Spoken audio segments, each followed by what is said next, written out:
Alright, I guess I'm not gonna yell loudly and sneeze. Hmm.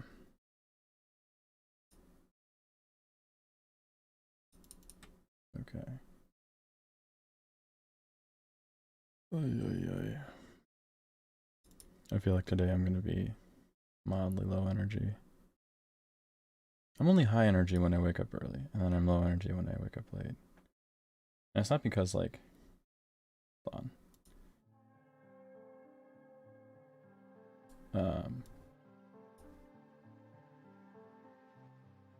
It's not because I think I'm, you know, still waking up or anything. It's more of the fact that, like, I'm mildly sad that I didn't get as much done that I wanted to today, and I, like, later in the day, other people in the house are, like, using the kitchen, so I can't really eat the same way that I used to, or that I usually can, so I'm deprived of food and happiness, so then I become low energy. Hopefully this will, you know, doing some design will pep things up a little bit, put something in your step. But yeah, I recently redid one of my lists that I need to, of things that I just kind of need to do. And it's not a fun list.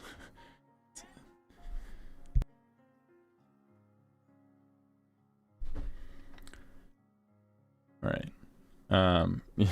My list of things. I'm gonna redo. I've been planning on, so my system here, which is this is attached to this, which really shouldn't be attached to this, which also shouldn't be clamped to that, and this clamp shouldn't be clamped to this, which is also here, which also shouldn't be on here. All of this stuff weighs too much for the stand, so I have a 5-pound weight that's added to it so it doesn't tip over. So to forgo all of that, I've been wanting to, the ceiling in the basement's kind of low, and I've been planning on trying to make like a glide track, an upside down glide track system, so I can just have a stem that comes from here and then just goes up to the ceiling, and I can move around. And the reason why I want to move it around is so that I can just get it out of the way when I don't need it.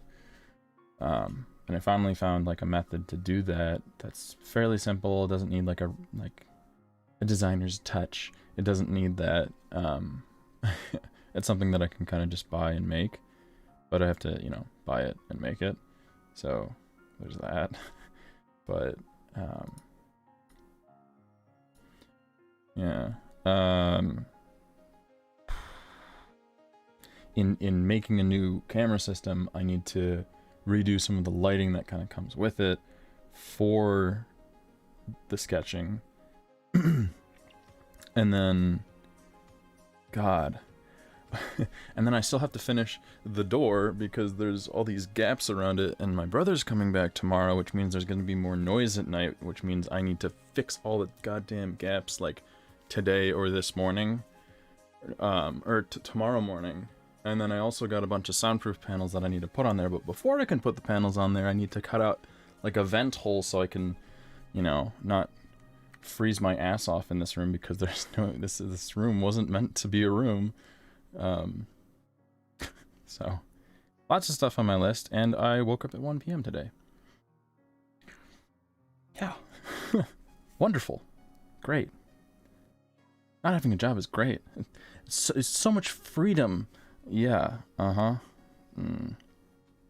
wish someone put like the fear of God in me for, like, you know, after, when you're last year of college, not the last semester, that's too much. Like last year of college, they're like, you need to get a job or you will never be happy the rest of your life. You know this feeling of happiness that you get by working in your field and being around people? You're never gonna get that if you don't get a job. I wish someone told me that, so I'd be like, fuck. Like, I didn't have that. I had that like a month after college ended for me, and I was like, oh yeah, I need that. Shit. But whatever. I'm here now.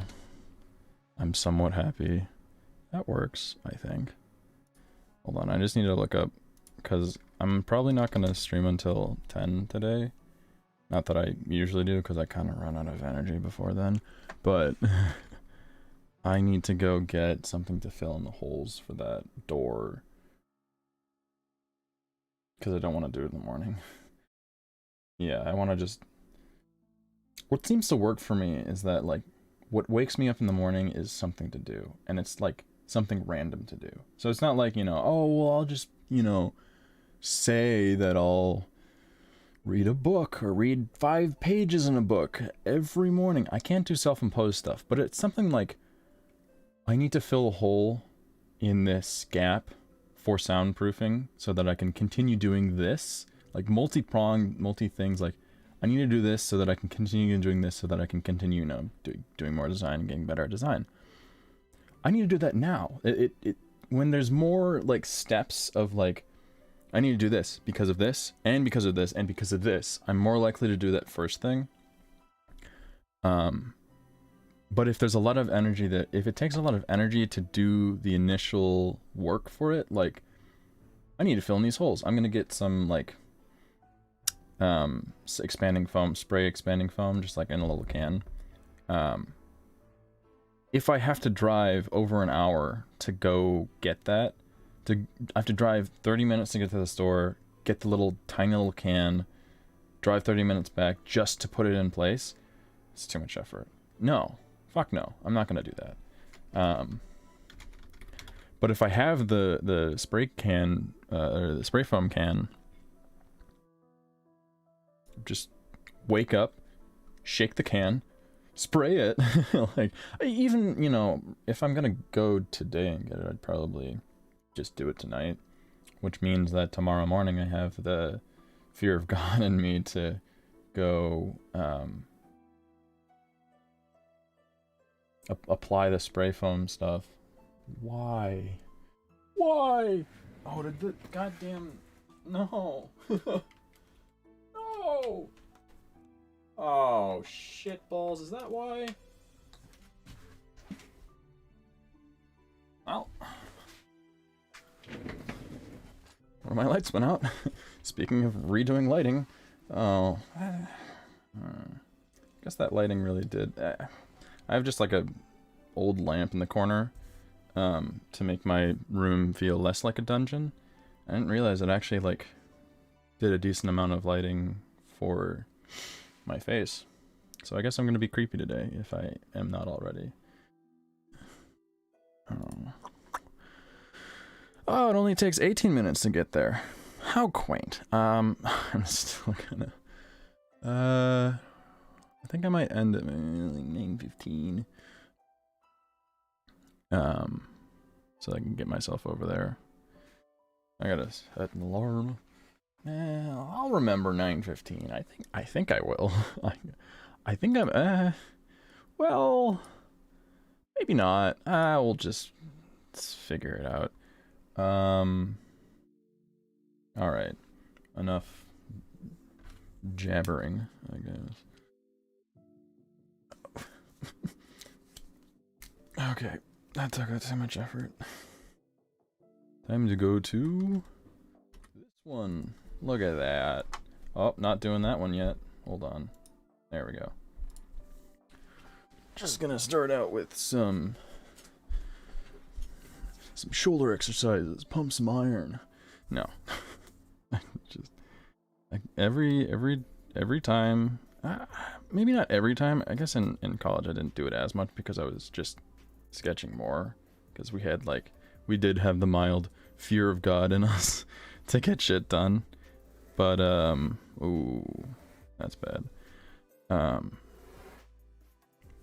Nowadays, like, the only sketching I do is like during now, or I'm like trying to explain something to someone who's like, I need paper, and I just kind of like scribble it out. And those sketches are like, I'll scribble something out on a piece of paper and I'll be like, I should spend the time to actually like show you. And so I spend like 5 minutes doing more of like a detailed thing. But so right now I'm just getting mostly my getting my shoulder kind of used to the idea of doing this, because like anyone who doesn't draw or do any sort of designing, your arm doesn't move in the way that it does, or that it's supposed to do when... Did I do that right? Yeah. When you're sketching, because like when you're just kind of like writing, it's a lot of like wrist movement, and you are utilizing your shoulder, but it's over a slower period of time, and you're mostly anchoring like your knuckles into the table as a support, and then only moving your shoulder in little bits, and then writing down, and then moving, and then writing down. So you're kind of anchored the entire time. But when you're sketching, you're supposed to be moving your wrist, your elbow, your shoulder all together and do straight lines, which is like, I don't know if you know, but like arcs at a specific like angle are really easy because it's just anchoring your elbow and then going like this. Our bodies draw circles naturally, a specific radius circle naturally, but they draw circles pretty well usually. Straight lines and everything else, you kind of have to train that movement over time. Kind of like what is the plan with this.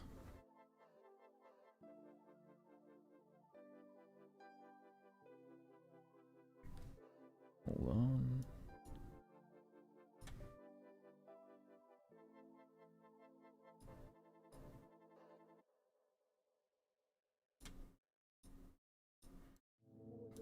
I don't know about you, but I have...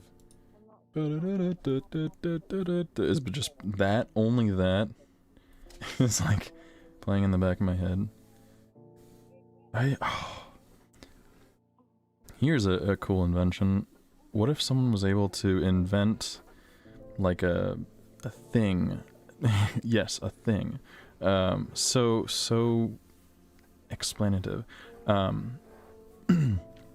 If they're able to invent some sort of device, probably it would be like, I'd imagine it would be an audio device that is able to cancel out whatever like shitty music is playing on repeat in your brain. So like, you know, you have some weird jingle just like constantly going and you're like sitting there like, I can't, it hurts. You just play this like mind-numbing sound or like series of sounds in your brain, or not in your brain, in your ear, and suddenly you're able to forget. Or my understanding might be that like with like said like too many times, with sound cancellation, you're not actually, it has to do with waves, and I don't know, I obviously did not go to school to be an engineer because that didn't work out too well. Something with sound cancellation, it's not like you're playing some like dark sound that cancels out the sound. It's that, it's like you're adding sound to the equation, more sound, but a specific type of like droning sound, or a certain frequency that masks the actual sound. Why was I talking about this? Get so into my work. It's not, no. I just have a very spotty, I don't necessarily have memory issues. I have a certain type of memory issues that are obviously prevalent, but if you like tell me something like, oh, I need you to remember this in 25 years. You can't write it down. You can't put it anywhere else. You have to remember it in 25 years. Done. I can do that. As long as I'm getting paid, no. But like, as you may probably hear either now or in the future, I'll be talking about something. I'm not like jumbling up my speech or anything, I'm just talking normally, and then I just, okay, I don't know why I'm here. It's like well, I guess I do it in real life. I do, I'll sometimes just go for a walk. Or I feel like I'm going for a walk. And then I'll end up somewhere. I'm like, why am I here? I'm 10 miles from my house in a place I really don't want to be in. God, that's like the whole... that is the epitome of driving for Uber. Well, I want to make money, but I guess I'll just drive this person wherever they're going. I have no idea where they're going, but at least I'm getting paid. And then you end up like 100 miles from your house and you're like, why am I here? I thought I said I didn't want to be here, but I am here. And I hate you. I hate everything that brought me here and everything it stands for. And then, I won't do Uber for like, I don't know, a day. And I'll be like, oh, I love it. I need it. I want it. It's mostly like probably the monetary incentive that's in making me say that, like, oh, Uber's amazing. It's like, yeah, in terms of like any other job that I could be doing at like not my skill level per se, but like my qualifications, the qualifications that I have currently, like I really can't get any jobs. That's not true. I do have a degree, but like for me, yay, design degrees aren't worth as much as engineering degrees, and like that's not just on the monetary perspective, but like just in look at if you have no idea like where you want to go or what you want to do or how you want to get there. That's the big thing. If you have an idea of what you might want to do, but you don't exactly know how to get there, like, should I go to college for it? Should I do like some sort of like mentorship program or something like that? Should I freelance until I like get enough experience? Go online on a job board, many different job boards, and like look up your field that you want to do as a job and look at the job applications. Because with industrial design, which was really kind of, it's unique, but it's kind of annoying for the position that I'm in. A lot of the junior level positions say a bachelor's degree in industrial design, product design, or I think sometimes it'll say like, a related degree, or 5 years of experience in the field. So you can theoretically get the same job that I'm going for without the degree, which is like a big thing. Usually, yeah, it still is a big thing nowadays. Like you can't do that with, I don't think you can do that with certain engineering jobs. It is required to go to a university in order to get that kind of job. But like computer science, you can get jobs like that without going to college. I mean, a lot of the computer science people that I had come across at college never finished. They just went there to get headhunted by top corporations and then they just left. Because there is no need. Like if you're intelligent enough, and that's saying like, it's not saying like, top of your class or whatever, like you're intelligent. It's easy to see that you know what you're doing, you know how to get there to wherever you're going, or you have a good idea of how to get there or how to arrange yourself to get there. Then that's considered intelligence. And if you have that, there's no reason to just, continue on with schooling. Though there is the one reason why you might want to, continue with school is that you want to do more. I mean, like, that's a crazy thing. It's like, nowadays you don't necessarily have to get a degree for the things that you might want to do. There are certain things where you do have to have a degree, but like it's becoming more of a thing where you don't. If you want to go really far in depth, if you want to be in the research side of things, there is no other way to get there. You have to get your bachelor's and then you have to get your master's. You have to get your PhD, in order to study it, which is kind of interesting.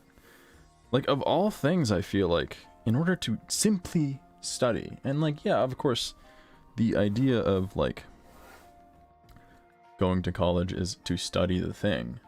Like, that is the main goal that you're doing. I didn't really understand that idea of things with product design, because we'll research some things like old designs or old design styles, or like why they existed and why they didn't, kind of get that understanding of market analysis and such.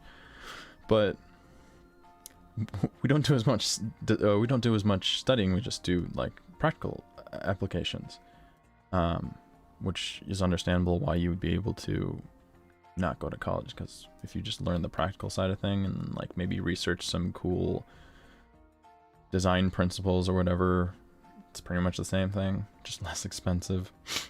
But yeah, so I guess coming from that perspective, the idea that you have to go to college, you have to get your bachelor's in order to continue studying your field, is a little weird to me, because if it's so easy to just do the practical application in your own way outside of college, why do we have to have the studying aspect is the thing that colleges hold on to? Like, why can't you just study your field, or the field that you want to, in your own way? Like, why? I guess I don't know. Maybe it's the fact that, like,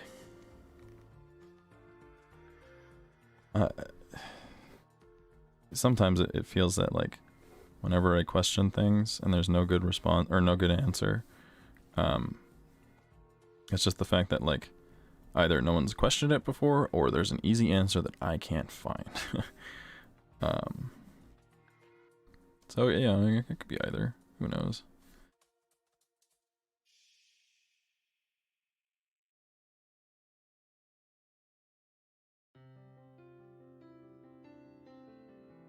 I remember I usually like explain like, oh, I'm doing oh geez, that is not the right angle. Fuck. There we go. That's yeah, sure. That looked terrible. All right. Usually I'll try to explain like, yes, I'm doing these ellipses so that I can practice why do I do it again? I practice ellipses so that I can, practice doing things in perspective, and so that I can, ellipses, squares, triangles, basic geometric forms are the basis for a lot of things. And like, if you're ever stuck with like trying to figure out how something looks, just go back to the base geometric forms. And one of the hard things, usually for most people, and for myself included, is organic forms. So things that aren't, our hands. Like, our hands are not, line that goes out at this degree and line that goes in like that. There's a curve, and then there's a little bit of a bulge by our knuckles. Sometimes there isn't. Depends on the person. This by the cuticle, I think, this rim of our skin is pretty consistent. It's not like this side goes in too far and this side goes up too far. It's a consistent ellipse. And like, this curve right here is also an ellipse. This outer curve is an ellipse. So like, a lot of the organic forms of people, or I don't know, a mouse, like that, yeah, you do have the straight line there, but like, this is slightly curved. This, in terms of a top-down point of view, is, I guess, a little curved, but then when you bring it to the side, it's curved again. So like, all the curved things and like things that aren't exactly regular are things that I still have to draw, and I suck. I am so bad at non like linearly geometric stuff. So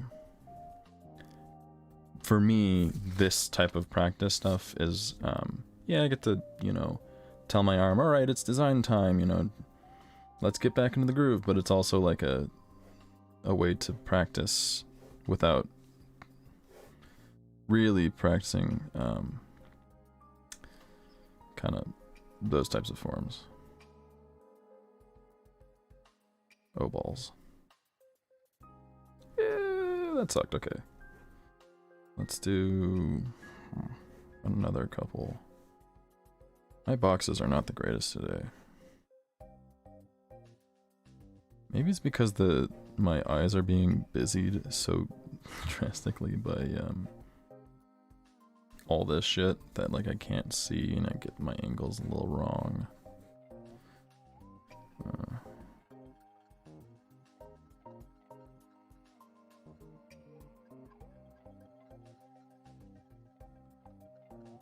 I swear I'm gonna do actual things, you know, in a bit. I'm just like, I gotta feel good about what I'm doing, and then I'll feckin' do it. Oh, that needed to be a little lower.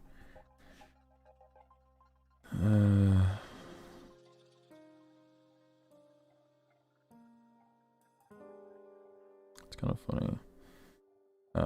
Trying to. So this box is in the perspective that we can see the top here, and these are two of the sides. And I, you know, there's also the idea that, you know, when you're drawing something from the bottom, you draw the bottom first, and then you draw the stems and everything, and then you draw the inside at a lighter pen strokes, which you probably, with all the background stuff going, you probably can't tell. And then you usually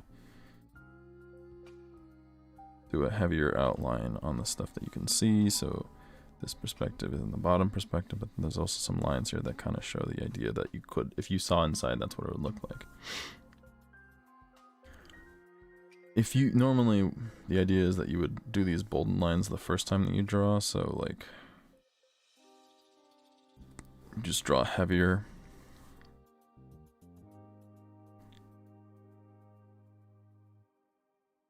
Oh god, wrong angle. And then the internal lines are lighter. So there's that way of drawing, but if you're gonna go over your lines anyways, you can draw something from a which angle do I want to do it at? That one. You can draw everything kind of light. And the way that I'm sketching this is kind of as if you were able to see this from the top point of view. But based off of how you bold the lines, you can actually make it look like it's from the bottom. So these lines here are the internal lines for if you're drawing it where you can see the top.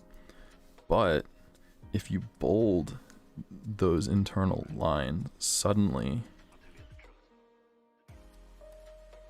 that becomes the bottom, and these go up to the top, and this is the top here, and then these internal lines are the inside.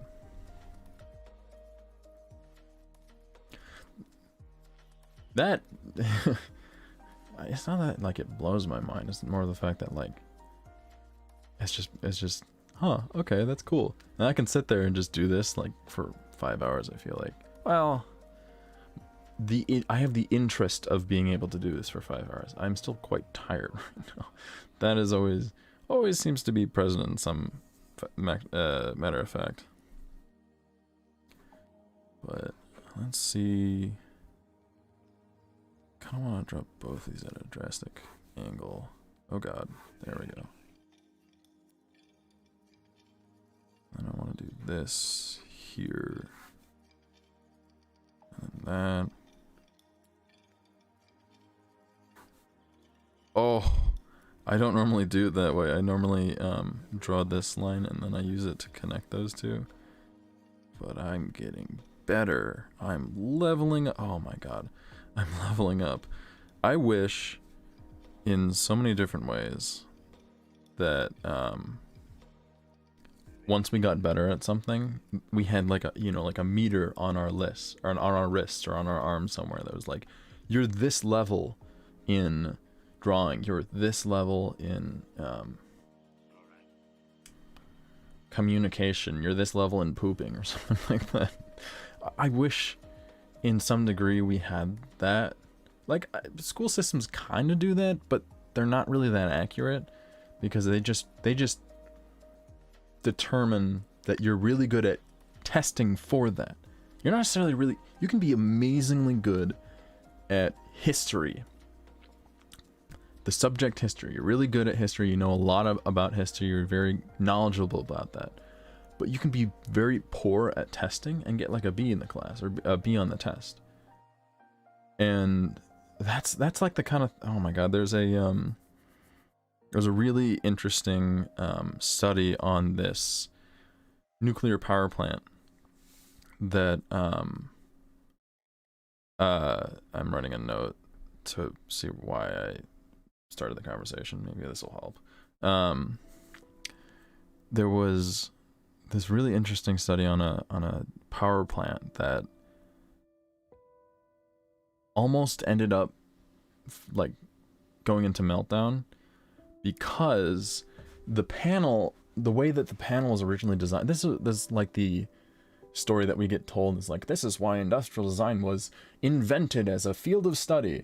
The panel that they used to showcase the way that the reactor worked and which buttons to press is simply poorly designed. It was put in a layout that you really couldn't, it was just like, you know, if you see in a movie, like, it was just button, knob, dial, button, knob, dial, and everything was like kind of just on the board. It was like someone was like, these will be here, these will be here, these will be here. But the thing about, well, layout design is that you can't just group things in the way that you think they're similar, or that you think that it'll work the best in that manner. Usually, like, the person who I think designed the board or put the layout wasn't like the head engine, was like they were like the head engineer of the entire plant. They were the ones who created it, but they weren't the ones working it. You need to, you know, interact with the people who work at the plant to see which layouts would suit the people that are, the type of people that are working there, and what they're going to be doing the most. But it's also the fact that, like, the labels were incredibly tiny because you had shit tons of buttons that you had to put on a fixed area, so you didn't really, they thought they really didn't have enough space to put enough lettering and everything. It hurt your eyes a lot to look at. And the other issue of this panel is that the redundancy issue of the lights. So you click a button, the light turns on. Something happens that's not supposed to, a light turns on, and then you click the responding button, knob, switch dial to a certain degree, and it'll turn off. The issue that happened was a certain button was turned on, I believe. It was something like a certain button was turned on, but the bulb had gone out, and there wasn't a redundancy for that. So in order to fix the thing, they were supposed to have this button clicked off, but based off of what they were seeing on their panel, it was clicked off. So there was no way to know what the fuck to do next, because theoretically there was no way to fix the problem if this button was not working, or this button was, you know, malfunctioned in a certain way, or, you know, or based off their knowledge that the button was turned off, the things that were happening, there was no way to really solve it. People just thought they were just gonna die, which was valid. But so what we learned from that was to put redundancies in the system. So if like if the actual bulb itself goes out, you know that the bulb itself went out instead of the fact that the buttons clicked off or something like that. So relating this back to testing poorly, I don't know. I know where I was heading, but I still forgot. Look at that. I'm a hot mess. How did I relate this back? I guess, yeah, you can know everything about a certain thing, but like the application, I always hated school. And not in the sense of like, oh, I hate waking up early, I hate going to class, I hate people, I just want to be a serial killer. um, it was more of the fact that like, if you didn't fit with the current teaching style, you're fucked. And as a kid, you can't say like, your teaching style doesn't work for me. As a kid, you're supposed to work for every teaching style. And if that doesn't work for you, then you're messed up in some kind of way. And you need to be fixed.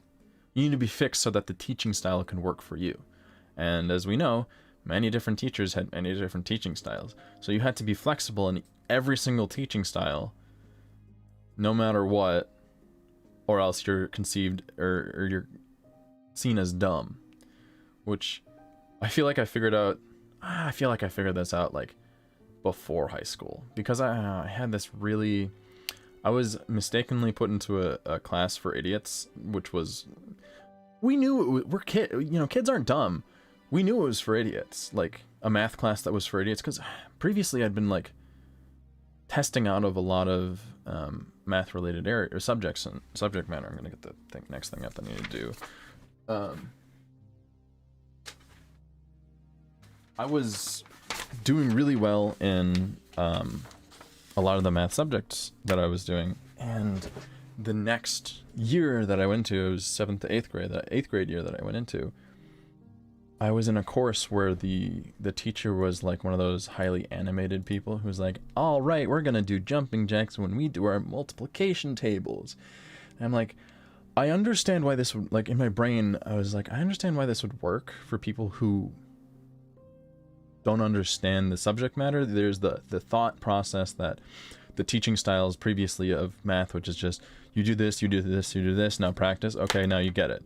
I understand why that, why they need this type of class for certain people, because that teaching style just works for them. Doing something physical, or incorporating it into a different part of your brain to remember it makes sense, but it didn't work for me. I just got put in the class for some fucking reason because they were like, they just messed up. So like going into high school, when like you see all the different teaching styles and you're like, well, the highly animated classes are really interesting, but like you're distracting me with the movement. Or teachers that just when they speak at the same pitch no matter what's going on, and it's so uninteresting that I'm focused on the, like, I think it was like this one, it was history. I did really well in history because I liked it, and so I spent the effort to like it or to get through everything. But this teacher would monotone the lecture, and then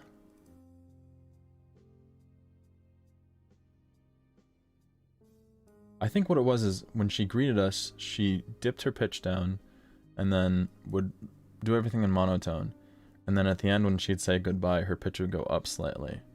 It was really interesting. It was like it was like a heartbeat where like you kind of flatline for a little too long. Oh, and there it is. You're alive. That's what it really felt like in that class. Yeah, I still can't remember why I was wanting to look at the when I was talking the story about the meltdown, near meltdown, and why I was relating to testing. Testing just doesn't work as well as it should. You can, what was it?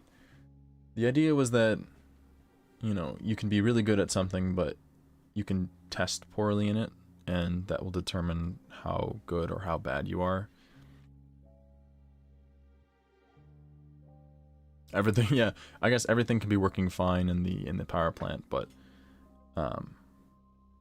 simply because someone didn't design something the right way, it's your fault.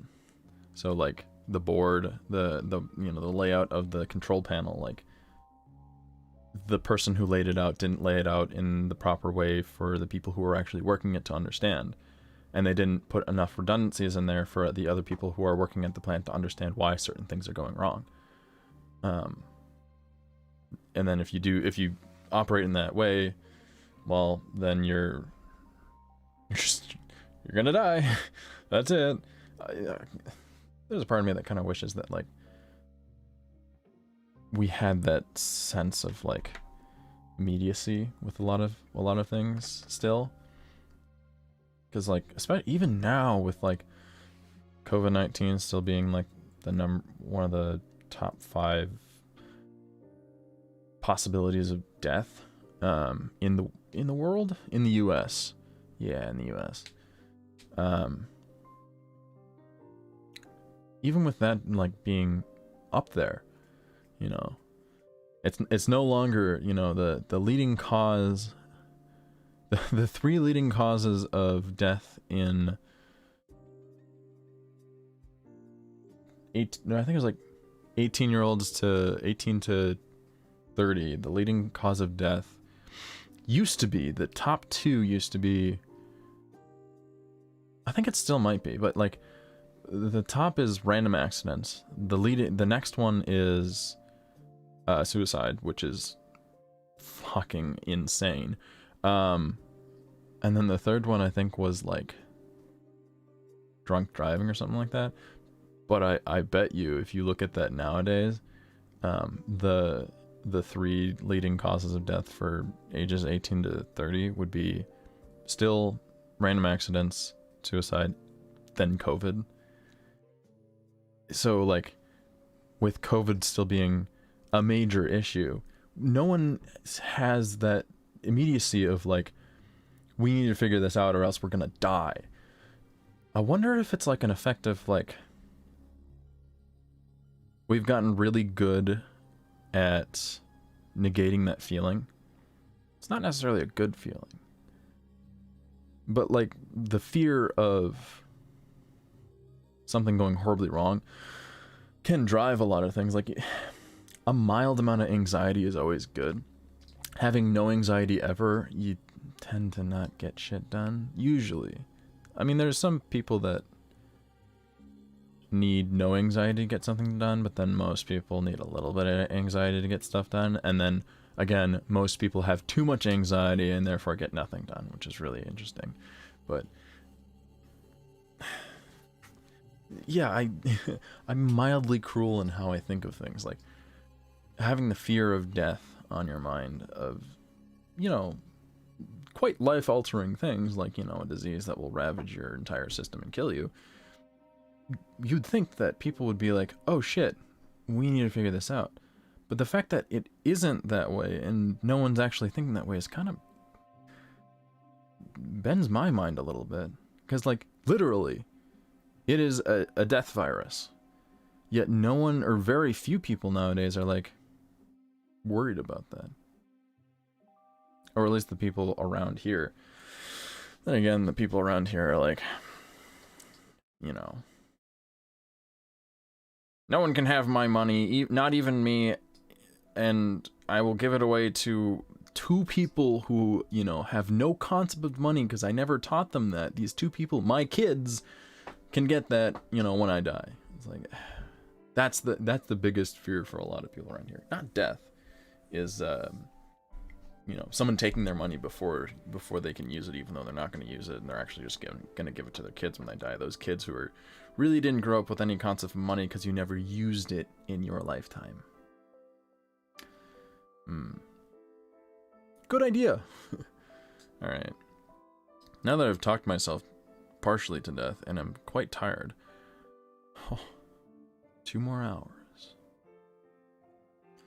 God. I'm so tired. I was planning on, so over the weekend, Friday I did a stream. Saturday I didn't because I wasn't here. And then I was planning to stream on Sunday for Halloweeny, but I ended up not getting back into town until pretty much after the point that I said I would have, like, ended. I think I got back into town at 5, and I said I was going to end the stream at, like, 4, so obviously I couldn't. That's why on my Instagram there was that mildly interesting pic of my Halloween costume, which, yeah, that was fun. But what was it? Yeah, Anyways. I I shouldn't take extended time away from this. It's like any design-oriented thing, because then I start getting like, a little too anxious about it, and then I stop doing it. It's like, I haven't been doing it, so maybe I might not be good again. That you know, 2020, summer 2020, I was still in college at that point. I was just on break. I didn't do fucking any designing, and it screwed me over. So I think there's a part of me that fears that, like, if I take any sort of break with design, I'm gonna be back at that point, and I'm not gonna be able to be as good as I want to be, which is unfortunate that my brain has decided to lock that into place. But I guess I just have to recognize that and say, fuck you, brain, let's do this. So, what I've been working on, like on Friday, was, as you can see on the... I don't know how to orient myself. That thing is a binding for a snowboard, and I want to make a system that is like a magnetic snowboard, where you can just essentially throw the snowboard on your feet and just go. Like, you can get a running start with a snowboard. That would be so cool. Like a you know, I bet like with step-in bindings, like step-in snowboard bindings, much easier than this kind of strap design that's on the left side. You could probably get a running start with step-in bindings, but you need to be really good at doing that. Like, you have to like train at running and do the step-in binding, because you also have to stay balanced while you're stepping in, and usually you put your toe in and then your boot or your heel in. And I imagine when you click down hard on your heel, there's the possibility of tilting the board just enough to where you slip and fall and break shit. But with a magnetic snowboard that you could literally just throw on your feet, the idea would be you run up to the, you know, curve of the hill, jump a little bit so you have more of a fall going down. You know, you jump over the edge of the hill, which obviously you can't jump over the entire hill, but anyways, when you jump, you kind of almost do like a board grab, but in doing that, you're bringing the board up to the soles of your boots, and then we just lock in immediately. There's no like funky way that you have to put your feet. You just put them near there, and the board clicks on. So then when you come down, you can land perfectly. Like, that would look so damn cool. Like, oh, I can see the commercial now. It would be amazing. But in order to get there, there's some minor issues. Minor issues such as you can see on the picture on the left, I can't put my finger on top of the picture, which is unfortunate, but I guess on here, like, there's that backing thing that's called a high back. That's used to, you kind of almost push the boot of the backside of your boot into that to steer the board, so you can do backside maneuvers like a backside turn. You go onto your heel and you turn that way. Because of the way that this works and how you attach it to your feet, having a high back would make it harder to attach your feet, because you would have to come at it from the front, and just simply the idea of throwing the board onto your feet, you'd have to throw it in a specific way, and it would get into the idea of like, well, you actually have to, you know, go this way, you can't go that way, you can't just do whatever you want and the board attaches, you actually have to go this way. So like, to have a high back in place, it would limit the ability, the main function of the board, which the main function of this binding system isn't to connect your feet to the board. There are many other binding systems that are better than that. The main function of this binding system is to do it the fastest and the easiest without a specific way. You can literally hop on the board and go. You don't have to put your foot in a specific manner, you just put it on and it's there. So the high back gets in the way with that. So the way to get around the high back is that I'm going to have just a little lip on this edge here, and I'm going to actually incorporate the high back into the boot. And theoretically, with the magnetic attachment, you wouldn't be able to shift.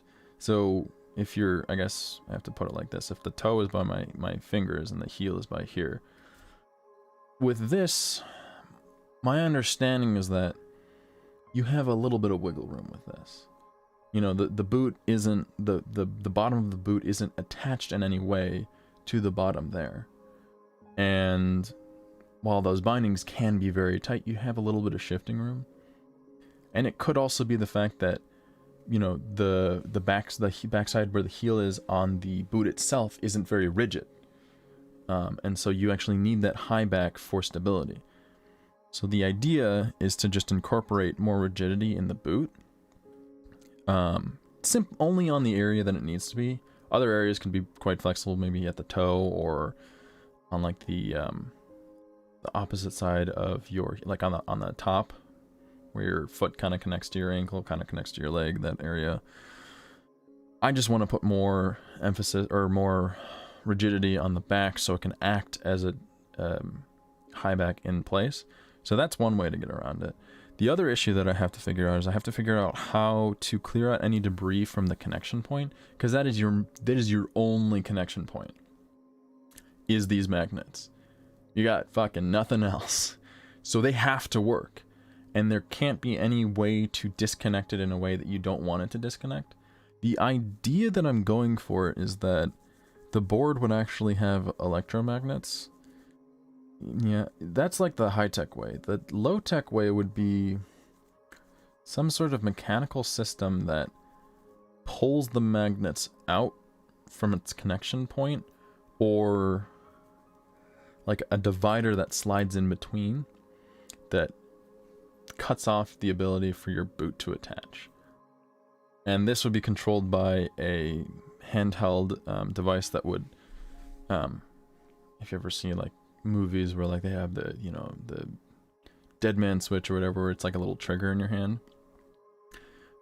There's even something very unique about the trigger too, is that like it would not just be a straight up thing, and it wouldn't sit in your palm. So normally when we grip things that are in our palm, our fingers don't actually do a good job of doing that.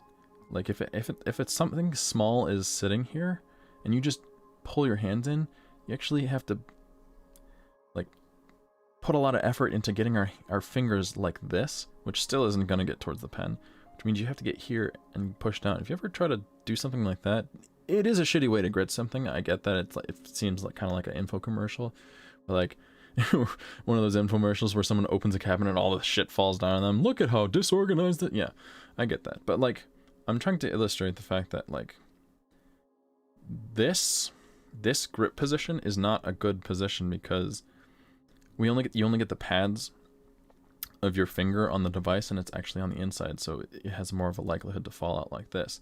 You can't get the pen, something with a minimal width, to sit in here, because you have the issue of the fact that it's not actually pressed up against the inside of this joint. It's not like being gripped like this. There's actually a lot of room here.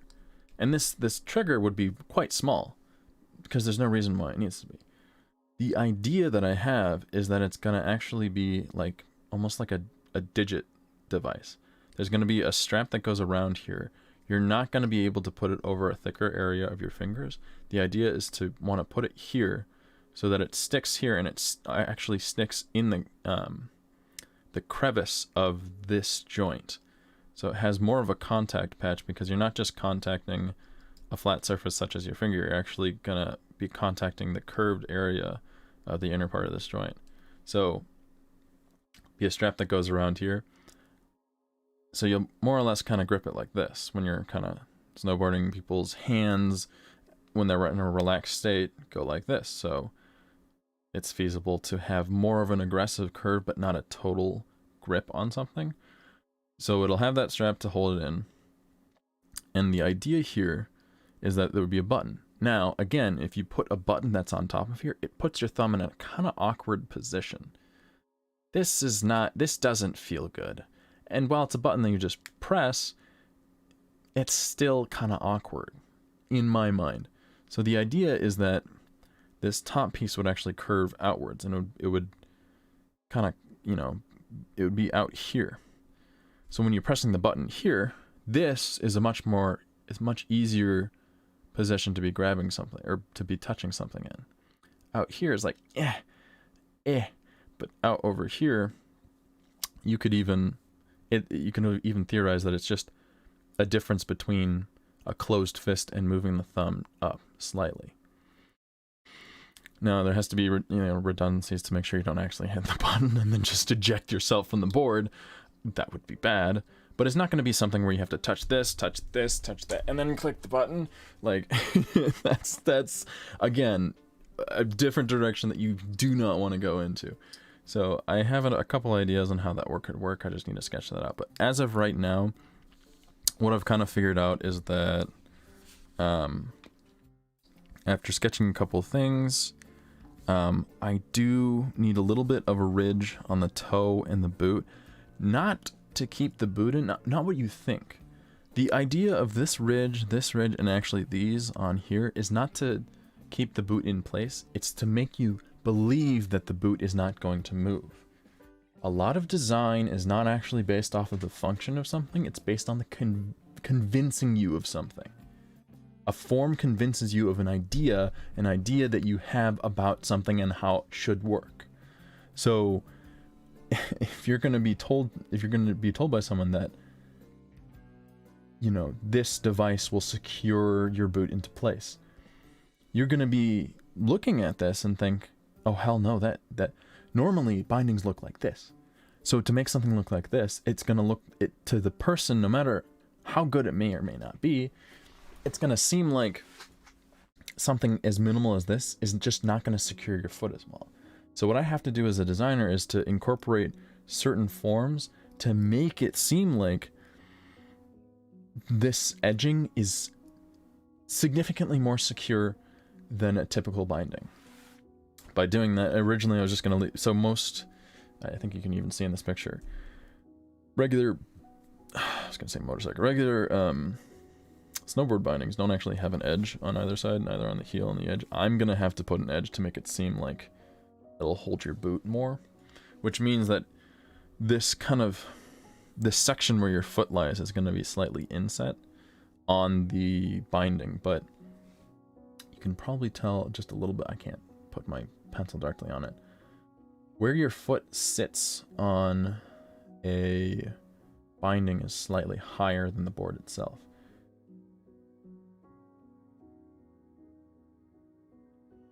There's two methods to making a snowboard, and I think one of them might not work even as is. You can't, well, I think one of them, so board width matters. I don't know exactly how. Board width and length, kind of like with skis, you know, ski length and width matters per skill level and for the size of the person. In order to cut down on the cost of this, the best plan would be to use boards that already exist that can be slightly retrofitted to fit the electrical components needed for this.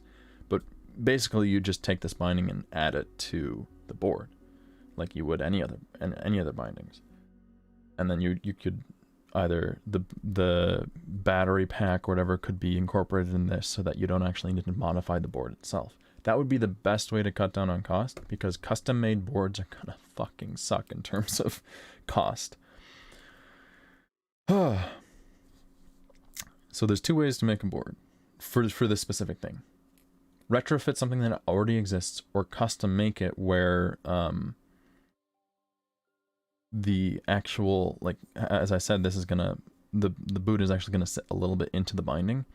The idea would then be to, when you custom make it, to actually have this binding incorporated into the thickness of the board itself. So you're going to be almost, your foot is going to be inset into the board, which means the board has to be a little bit thicker than it normally is, because if you just put something like this on a snowboard, it won't work. For one reason, you won't be able to turn.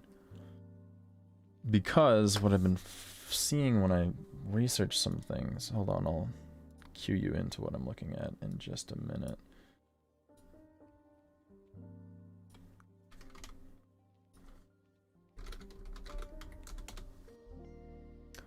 Snowboard. Yeah. Snowboard with bindings. Okay. This one's pretty good. So, as you can see, your heel would be right here. Or, you know, actually no, it would be right there.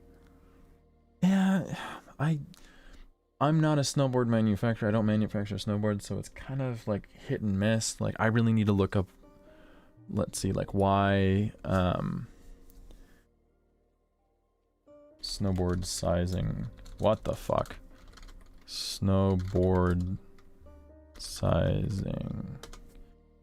I'll look at that in a little bit, but the idea that I'm going with initially is that in order to inset the foot into the binding, if you're not going to do a custom board, the problem with that is, oh god, fucking, so oh god, it's so blurry. Yeah, I really want to find something that's a little bit better than that, but it's so hard to find something. Why are there skis here? I guess this works. This works a little better. So if you were to have the foot or the boot actually sitting down here, the reason why this little riser exists is that your toe would be hanging over the edge of the board, which means you only have the space between the bottom of the board and the bottom of your sole. You only have that area in there and that angle in there to allow your edge to determine your direction. Snowboards work by tilting.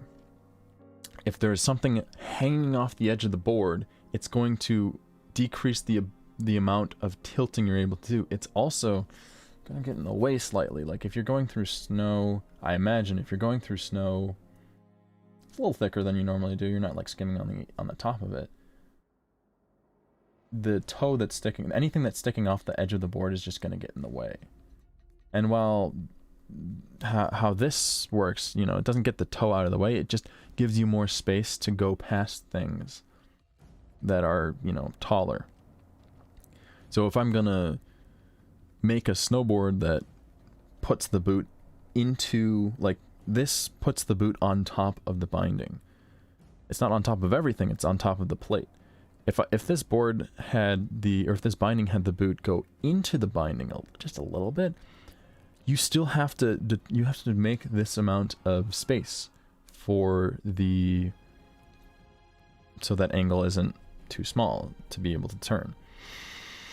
So that's why you'd have to custom make it, because I'd imagine putting a binding that's inset on top of a spacer would look really terrible, or it would look really tall, and that might look unstable because it's tall, because the form is tall.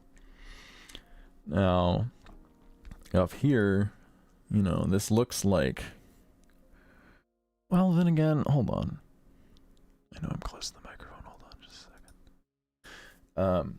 This looks like the board is significantly wider. However, as we were seeing with why did I move that one? With that other one, is that the person's boot was actually hanging off the edge of that. So while the binding itself is smaller than the board, the person's boot that fits into this might even go outside the boundaries of the board. So again, this is why we research, man. So why do you need different sizes of snowboard? I guess we can just look at images. So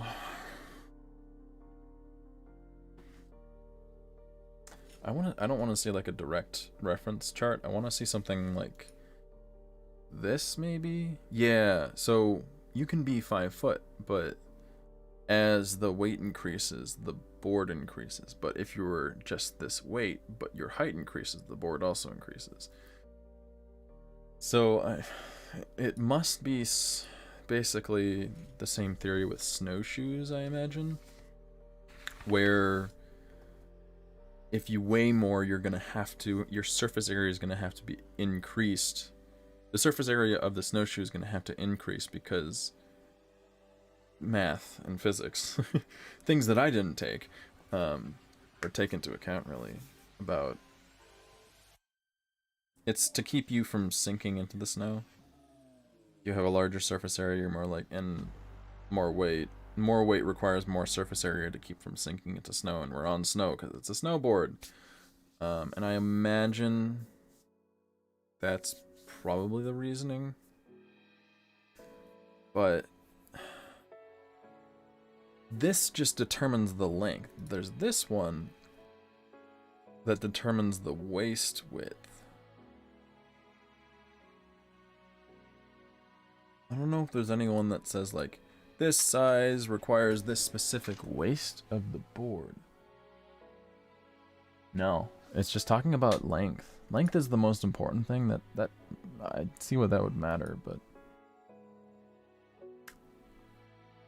no. It's talking about jackets. Big jaggards. I like researching. I'll research something, I'll research some product, and then never buy it, because I just like the researching aspect of it. This is the shitty part about researching, where you're like, I want to look for this kind of obscure thing that probably no one's thinking about, other than maybe manufacturers. Where is it? Let me see it, please. No. I'm gonna have to find some random SEO that is just doesn't match anything that you think, and then then I get my answer. Oh man, talking's making me tired.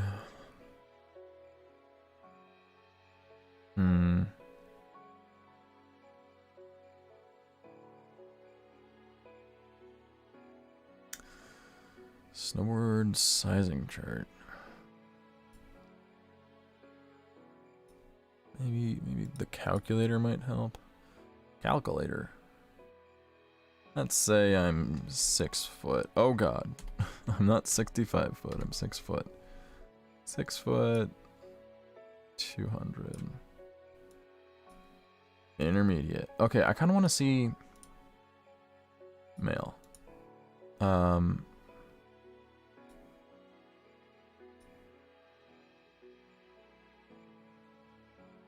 Okay, this might, instead of just doing beginner intermediate. So, groomed runs. Let's go with this one.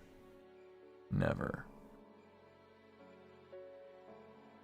Where's the...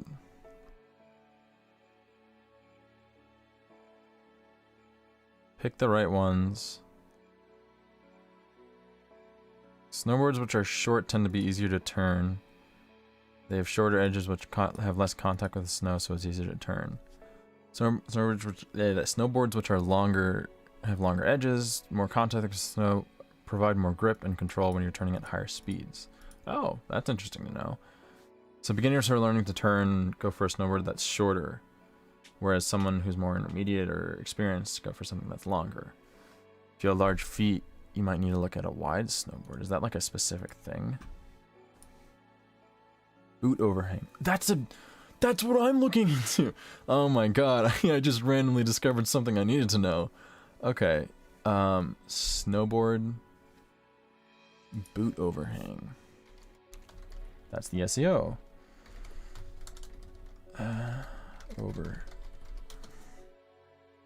Bot boot overhang.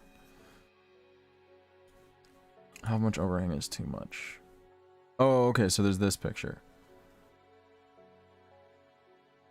Okay, so I guess some of the pictures that I was looking at was wrong. Some of the pictures I was looking at was wrong. That's wrong. That's wrong grammar. Some of the pictures I was looking at were too wrong. Were not necessarily good. So, based off of this little shitty little picture, maybe I'll look at that one too. It's underneath my picture, I know that, but this looks like So the binding itself can never overhang. That's never a good thing. But the boot itself can overhang by, it looks like an inch on either side is the max. It's not supposed to be significant. And you're supposed to have just a little bit of space on there. And you never want to have it where that your boot doesn't overhang at all. So it's something where, okay, that looked kind of like a porn site. I swear that underneath my picture under here, there's like it's a similar picture, but I guess you just can't see it. All right, that doesn't look good. Flush, 0 overhang, but the other picture said there needs to be some overhang. I'm gonna go on this website. Okay, this is interesting. So your foot itself should not overhang the board, but the boot surrounding your foot should overhang by about 1 centimeter. Based off of this image. I should look at the actual website though, because images are worth 1,000 words. Yeah, well, if we can actually use our English to explain to people why things exist, why don't we just do that instead?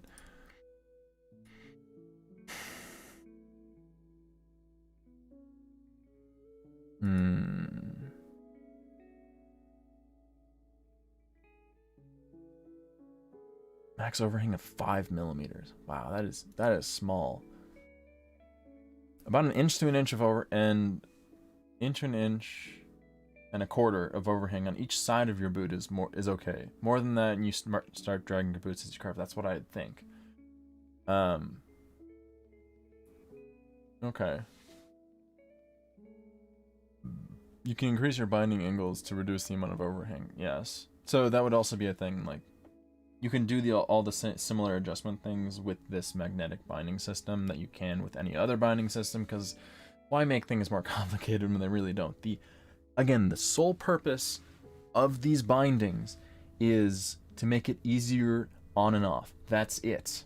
It's not for a specific, it's not supposed to like create a new user group or anything. It's just easier on and off. That's like something that I feel like should exist. It's the one thing that I see when people are in snowboard or on mountains and they're doing snowboarding. I'm a skier. I have spent time with someone who knows how to snowboard. 50% of their snowboarding experience is dealing with bindings, it seems like. They weren't as experienced, they might not have known more tricks or whatever, or they might not have had the best boot for it, or the best combination, whatever. It seemed like 50% of the time, I was waiting for this dude to fucking put on his bindings. As a skier who wants to do stuff with this person, it was annoying. For him, it was probably very annoying. So, that is the sole thing. The added benefits of a magnetic system would be that you can, just throw it on your boots and go.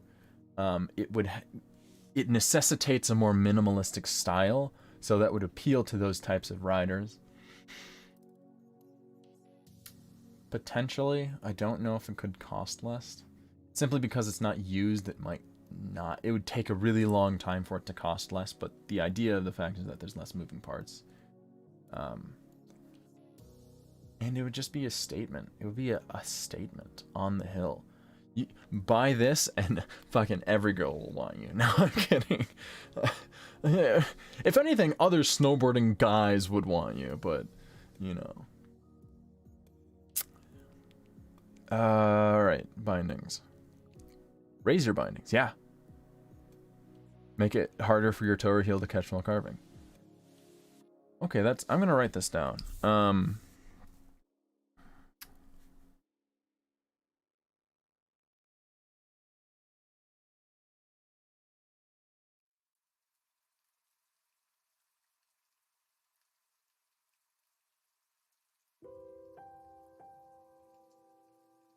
So, the thing that I'm writing down is, it seems, based off of just any sort of bindings that already exist, raising your bindings is a thing that you do.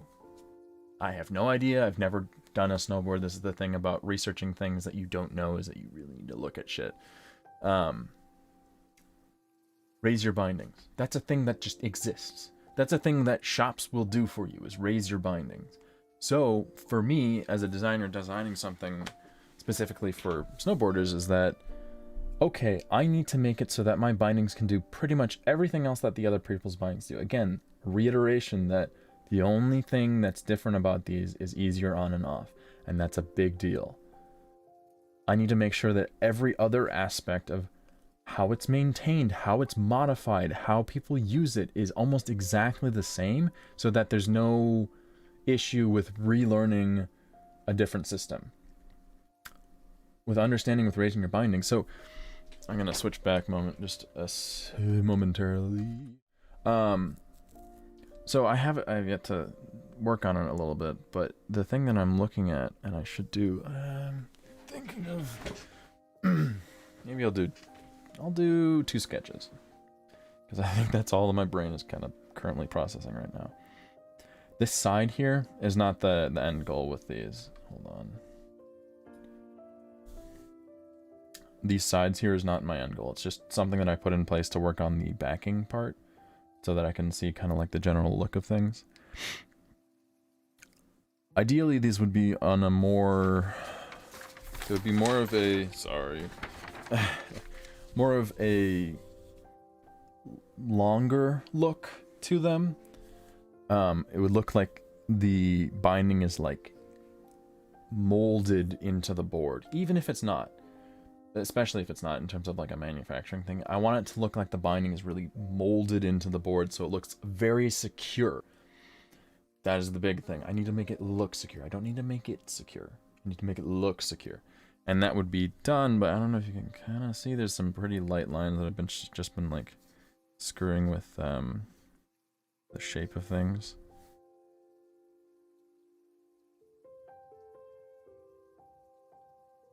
And you can see a little bit more. But I'm going to make it a little more like flowing up to the apex of the top of this. Why was I saying this? Where did I... No! I deleted something I didn't want to. Sorry, I yelled. Oh, yes. So, in understanding this, the thing that I need to know, and when I'm actually... Hopefully I can get into fucking SolidWorks. The thing that I want to look at specifically is that when you raise this binding, there's going to be a gap here. So either I have to make this piece here flexible enough to be raised and lowered, or I make specific, like, motorcyclists do it, or motorcyclist manufacturers do it.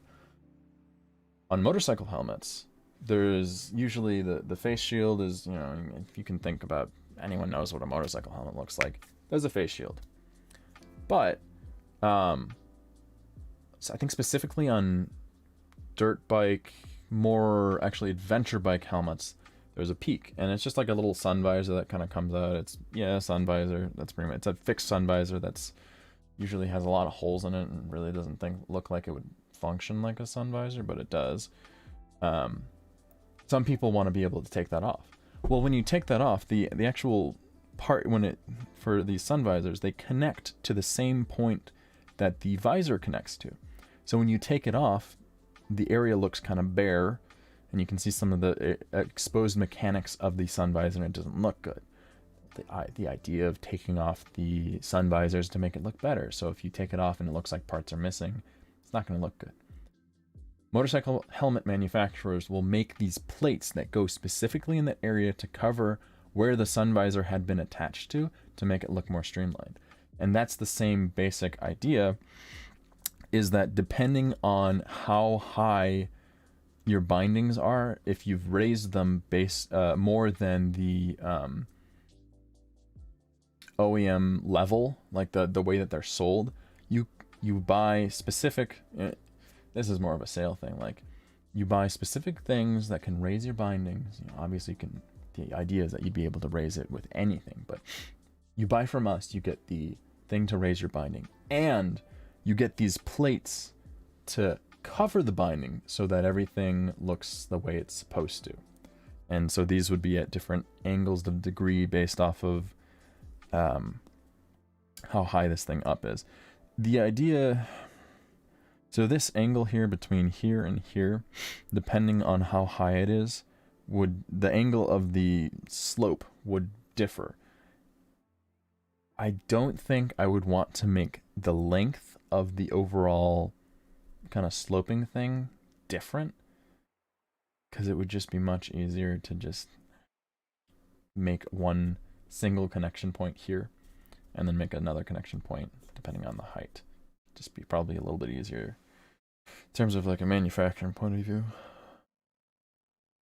Because if you're going to replace this area, you're going to probably need to connect some certain point, probably down here. Just so that if you contact anything, like a branch hits your board, it doesn't just flap upwards or anything. So that's just a future thing to think about. So that's kind of what I need to do next.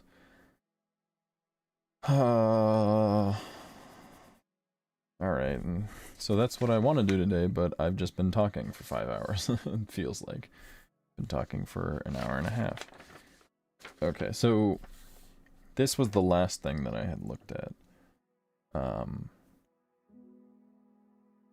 Where was that? I drew one picture and then I can't find it again. I thought I had... Fuck. I thought I... Did I do it on the backside? I did it on the backside. Look at that. I was looking at this texture that I had seen at a car that I had been looking at. A newish car, cheap kind of car. Their speakers had this cool little geometric pattern on it. And I was like, why don't I just use that? That looks like a cool texture. I'm going to incorporate it on here because that looks like a strong kind of fractal texture. And if I just put that texture on this binding, it's going to, again, give the idea that it's strong. That would be put at this connection point because there's a special feature that this connection point has. So I also want to have these kind of fangs kind of coming off the back. So it's those little like fangs, I guess I have to flip the page over, would be a stylized feature of this back securing plate because, or securing like cup, because on these here, while it's not really easy to see, these would be kind of come in more, so your boot could contact like this area of those little fangs, but it can be left open just to make it look interesting. I might do something similar in the front where, like, you know, you have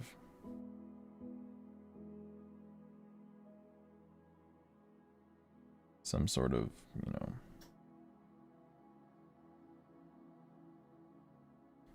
I could do like a little fangs or whatever. That could be something interesting. I don't know, I probably wouldn't. I'd maybe just make it different. Better. Something that is kind of good is I can use this as a reference now. I didn't know I had space on the back side of the sheet. Oh, shit. But before I do that, I'm going to save all the articles that I just opened so that I can... Yeah, I have a folder on my bookmarks on my webpage that it's labeled. So one of the folders is labeled product research, and then you open that folder and there's probably 15 folders of different designs that I've kind of looked into. One of them, where is it? Is magnetic snowboard. So I have a bunch of web pages on there. Okay, that's something I need to know.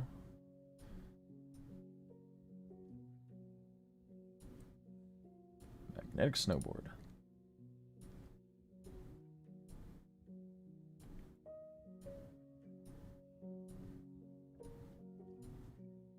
Okay. Oi. So I gotta do the edge, which is kind of an organic shape, and it's kind of a little risque for the way that I normally design, and it's kind of scary because it's a thing I don't normally design. Yay! But I gotta do it anyways. I should do it. I will do it. I'm going to. Okay.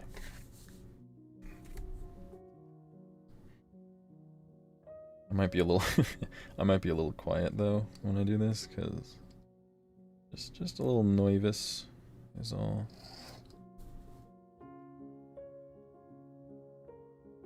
I think that's probably good.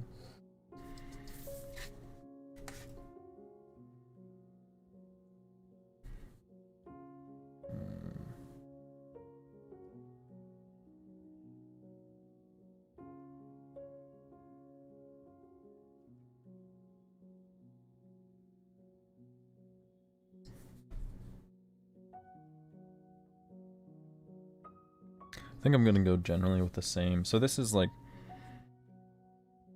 essentially this area, this back area, more or less the general form that I kind of want to go for. I want this to be low, but I want there to be like this little bar that's going across, that's going across the back edge. You see that like this area right here is higher than this area right here.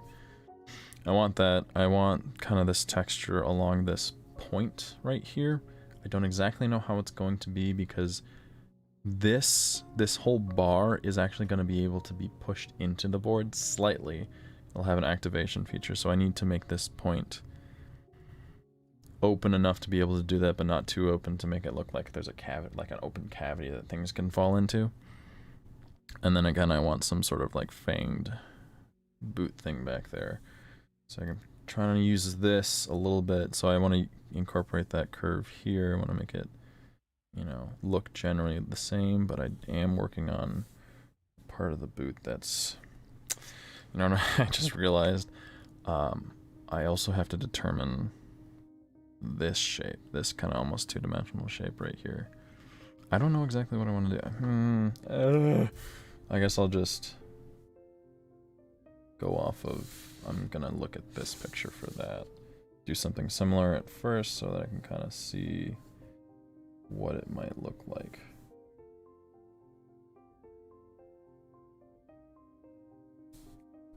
My light! Oh god. Sorry. I think that's a better... Yeah, that's a little brighter. Yeah, that works. Okay. Yeah. Yeah.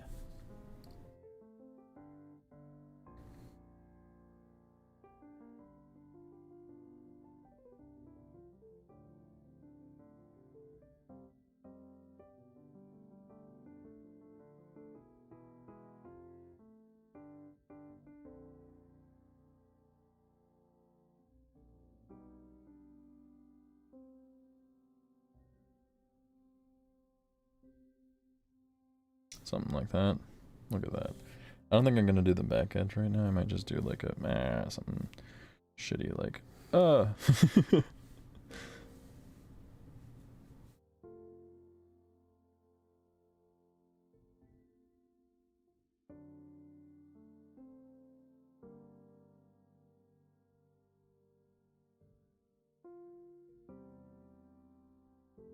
we go. It looks like a thing. I'm mostly focusing on this though, which I guess I'll solidify these lines to make them stand out a little bit more, so it looks more official. Okay.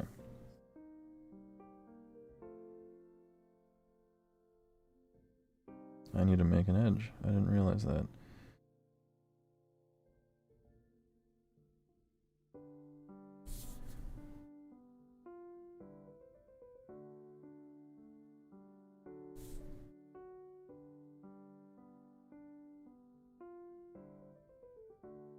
Okay. So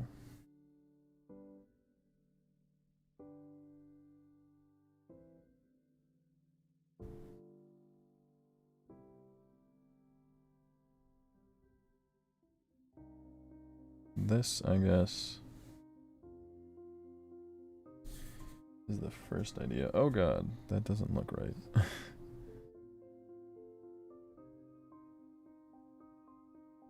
So I guess... I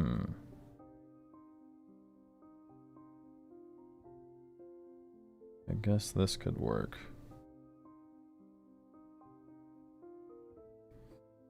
It does kind of seem like it's incorporated.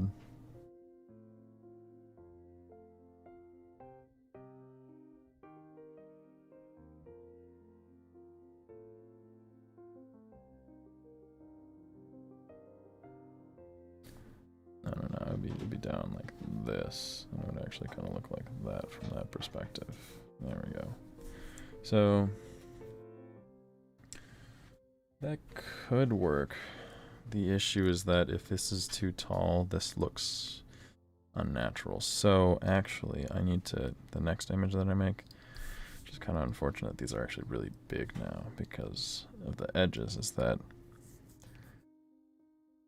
to better understand the look, I actually need to probably make this about this size off the ground. Because theoretically, the edging on this here wouldn't be as tall. So I'm just going to do like a little bit of light lining to make it, to understand exactly how tall I might actually need to make this.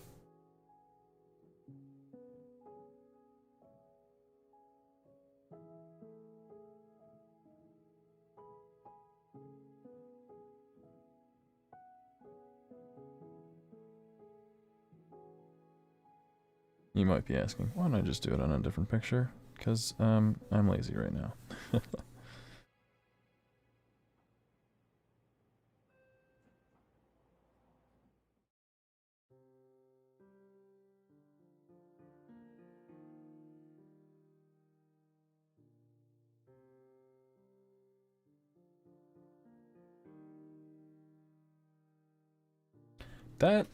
So whenever you do like 3 images on one, your eyes are like, ooh, ee, It doesn't really like work, but this I can kind of see just by doing it on here before doing a full sketch of something. That actually looks a lot better, that lower image. The lighter one seems much more flowy, and actually, it's kind of a good idea to do this because this right here, this kind of like, almost like 2 flaps are kind of like being molded together. It looks really cool. This shape on the front edge and on the back edge looks really cool. So what I could probably do, so the way that's made is that this angle is higher than this one. So I could probably do that with this. I'm able to do it, yeah, like that. So if we were just looking at these two, that's a really cool look. That's a really cool look. Yeah, so the other thing that I'm like, I could go with this, I'm tempted to right now. The idea of doing all these different types, like, you know, this is a little more geometric, it has this little bulge, this is a little more geometric here, but it's thinner. This has this tail thing that doesn't look good. They're all kind of different. I'm leaning towards not doing one that looks almost similar to this because I want to try to think of how else could it look. What's a more different version?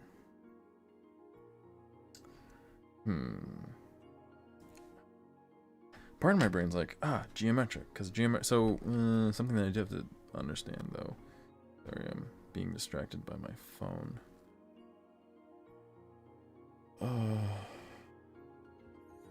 Yay! Hold on. Just kind of my brain. I guess I would call it mid-conscious. It's probably not a word and probably doesn't exist, and the idea of it doesn't exist at all, but like, we have our unconscious and we have our conscious. It feels like there's some person just like every so often grabs something from my unconscious and puts it just in view for my conscious mind to see it, but like, not really.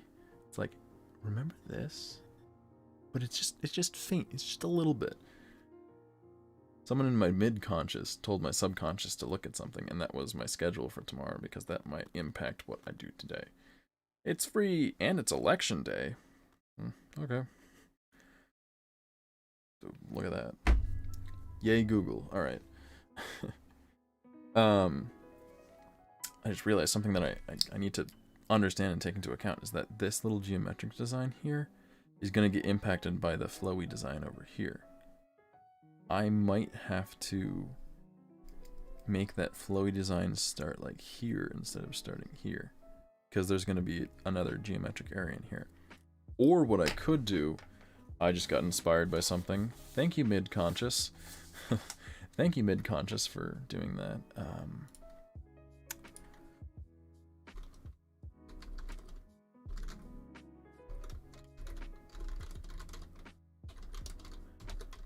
So, I know that was a lot of typing. I'll cue you in shortly.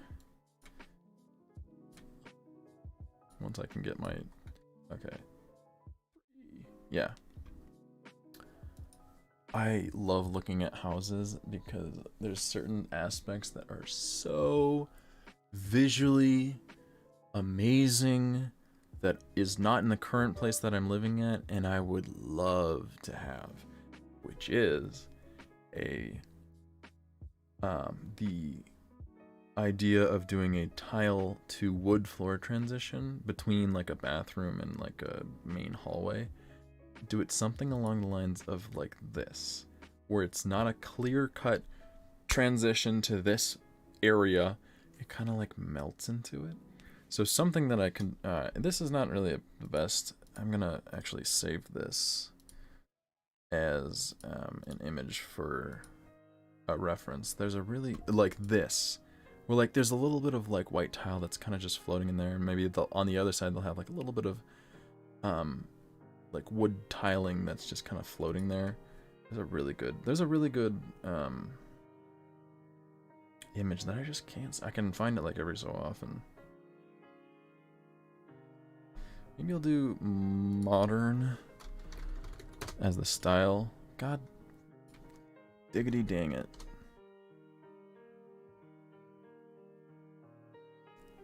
No, abstract might work. I now I just want to find that image. It's super cool. It was used with like small tile.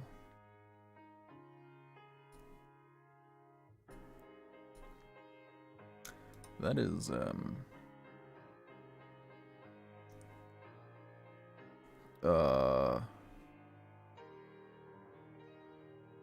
net luxury.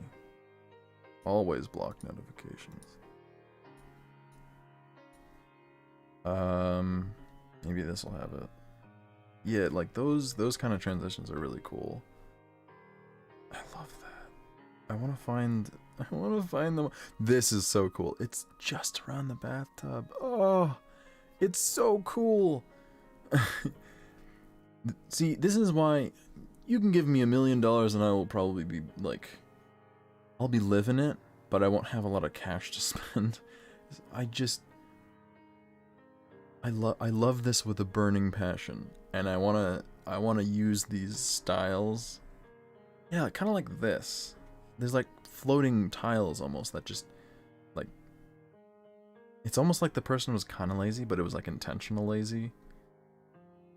It's so fucking cool. This is what my bathroom looks like. That transition is so shit.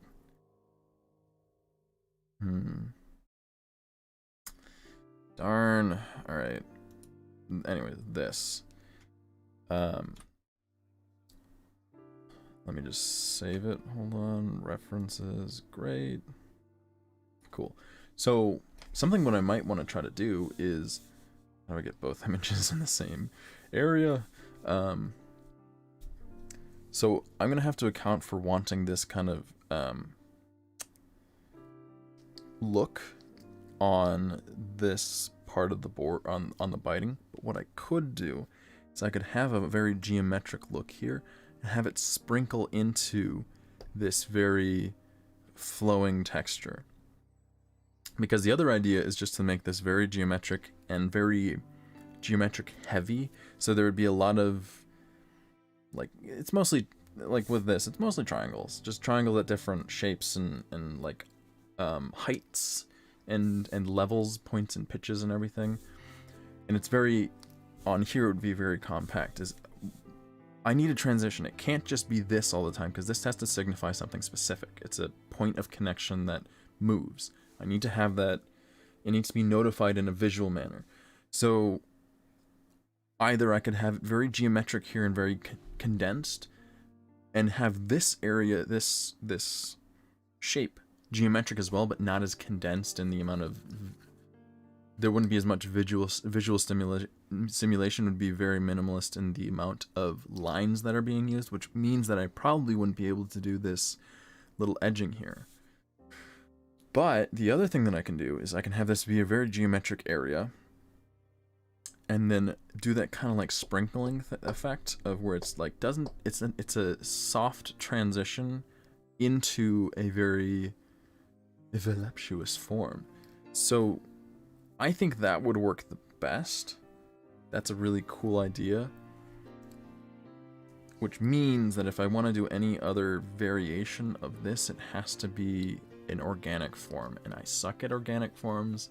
I suck at organic forms in multiple ways. Not only just in writing it down on paper, it doesn't really come out the way I think it does. I also, because of that, because I don't work with a lot of organic forms, and because I'm a little bit scared of organic forms, the minor issue with that is I don't think in organic forms sometimes.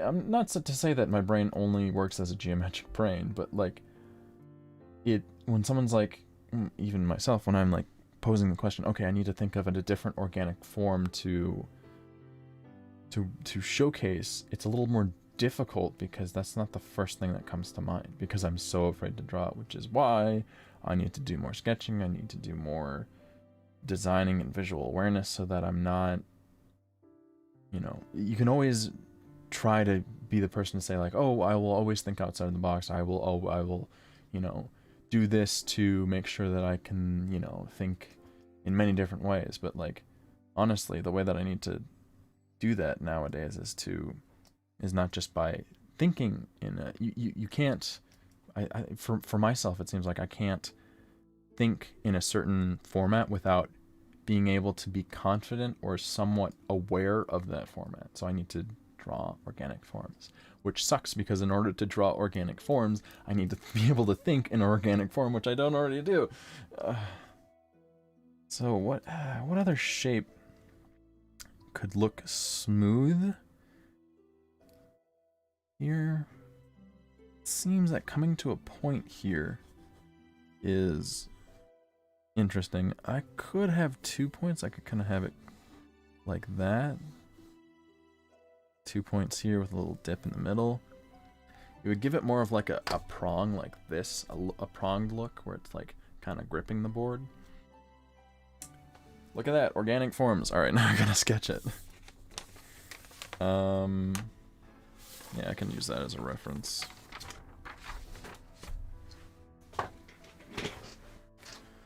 Tudder. I think I'm getting very hungry. I realize that I've only been live for like an hour and 40 minutes, but like, I am very hungry. And I don't want to subject anyone to me just going eating something. There really wouldn't be much else to look at.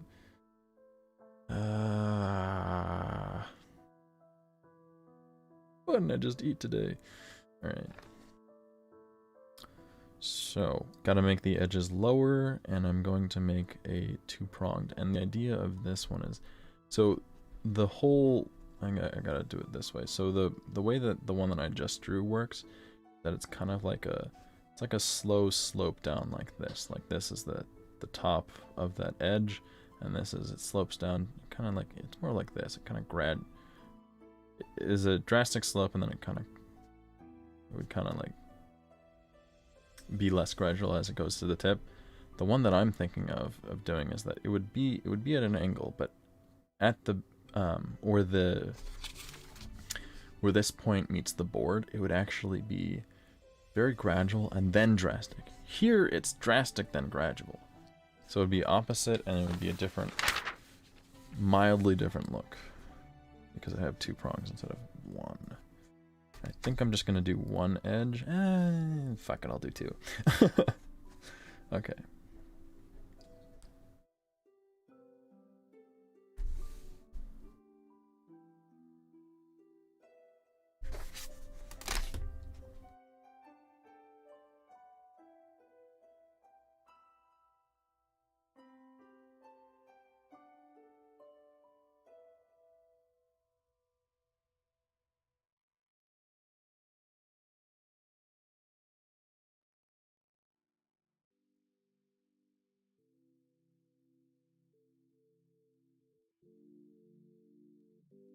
That's kind of small binding, but whatever. Actually, no, I guess I'll make it a little longer.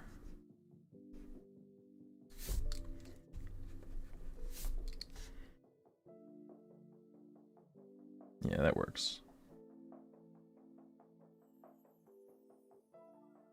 Okay. Add thickness to it.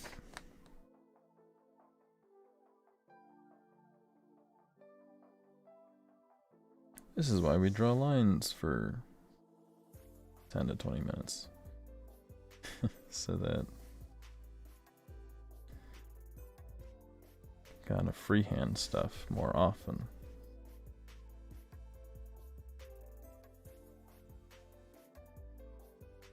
And I think unconsciously I kind of did it, but oh god, I need to fix that. That's not right. I gotta fix it in two ways.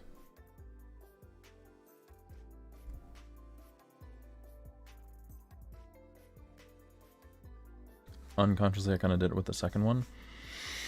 I might, because this is lower than the original proposed height, I might have to raise this area compared to this area, because this needs to contact that back edge, which has many, like, multiple.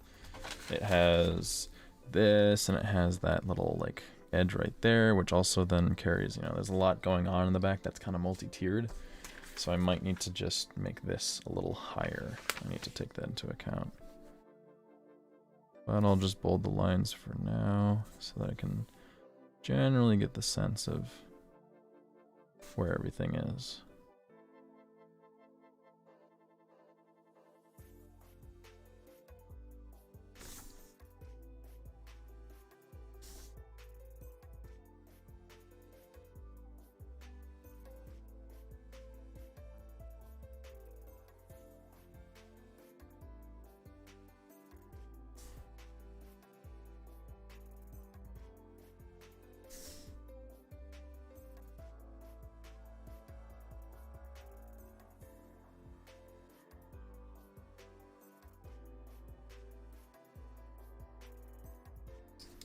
That's not right. I'm not even working on that part and it's not right. Hold on, let me do the thickness first.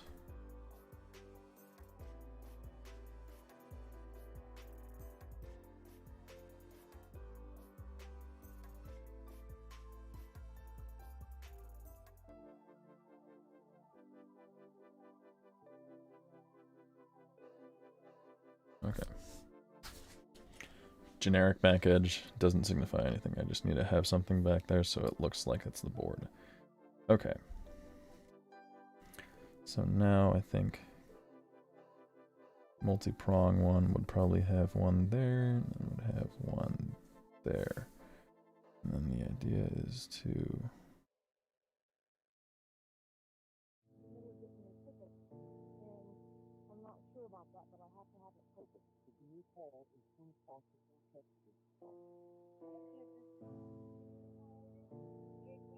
no, I want to have it so that it's the edge. Just taps that. And then probably have it come back in here.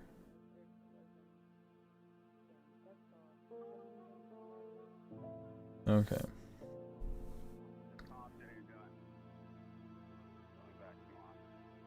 Yeah. That looks kind of cool.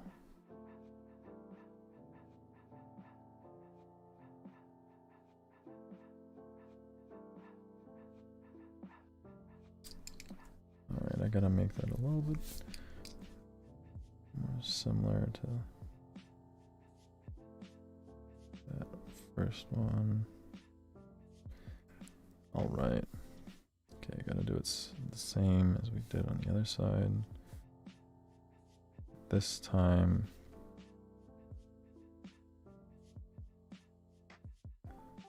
gotta deal with perspective issues.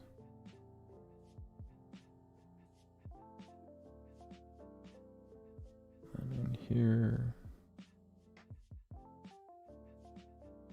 that's not right. That doesn't look like the same on the front. Ugh.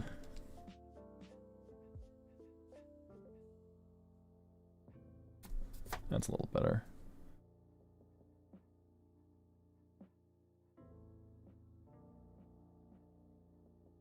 I'm not going to do the internal lines, I'm just going to leave it. Gets a little confusing at that point.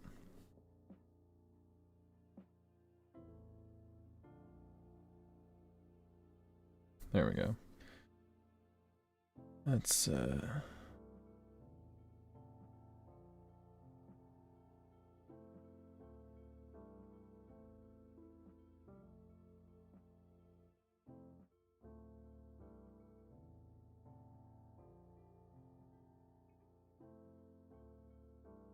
okay.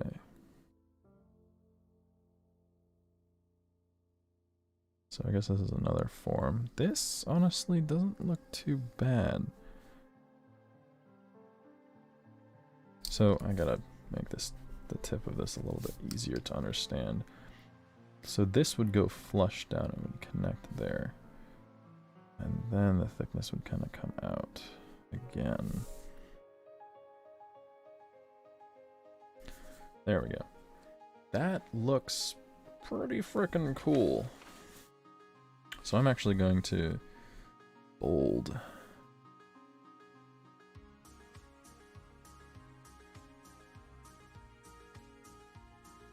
Bold the lower one here.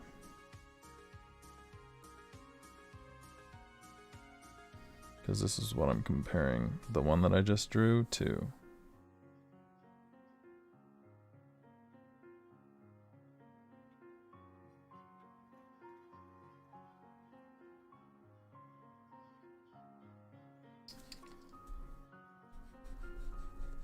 Okay, I gotta redo some of this parts. Thank God for pencils. Thank God for erasers. Imagine, oh my God, imagine if pencils have existed, but erasers didn't. That'd be a weird world. So this is the thing that we're actually comparing it to, is this smaller rail here. This lower down one. So I'm gonna like mildly erase this just so that you know that that's not what we're actually looking at. We're not looking at that tall rail. Actually, why the fuck don't I just erase it all together? That makes more sense.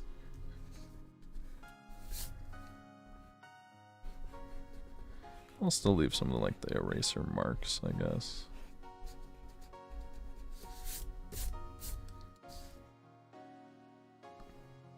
But yes.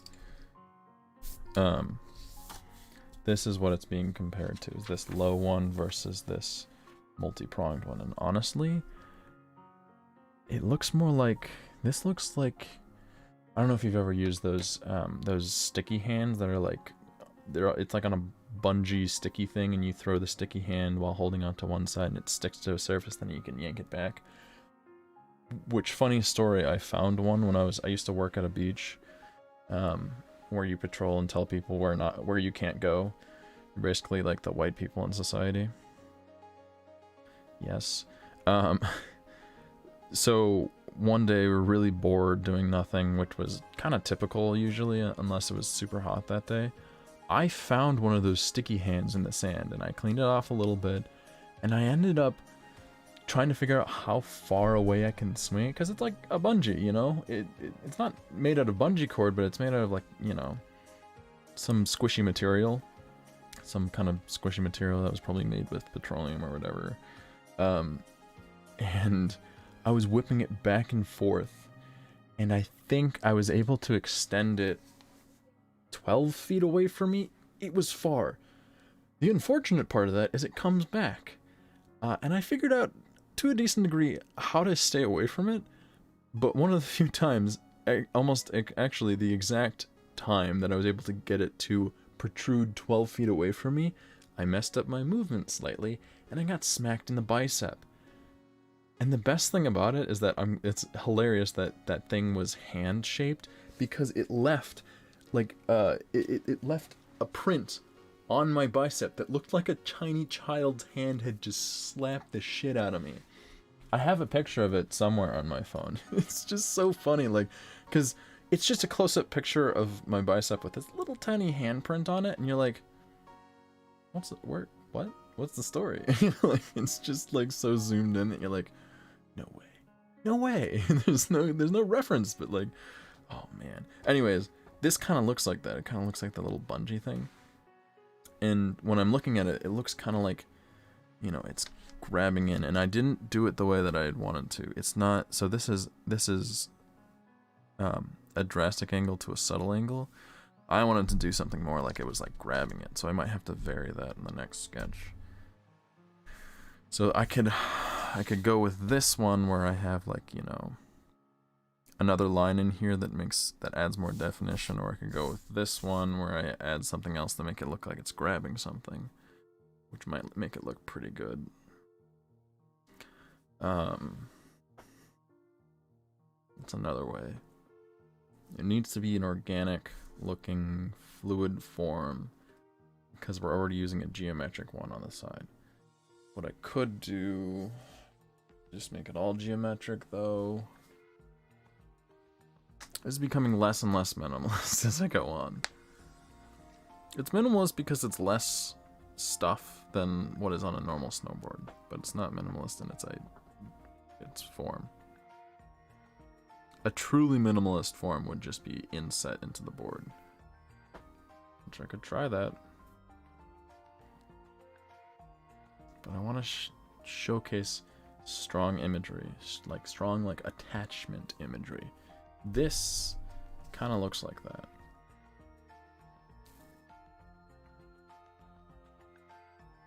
And actually, you know, it would be a good idea? Not having this. Simply attaching this to there.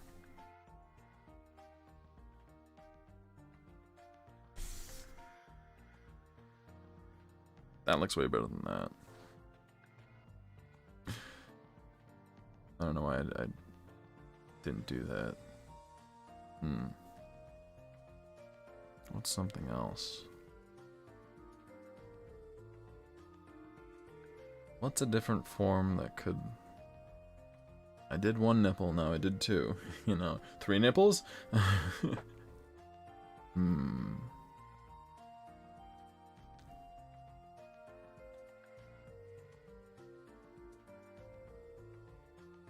Ooh, food. I'm running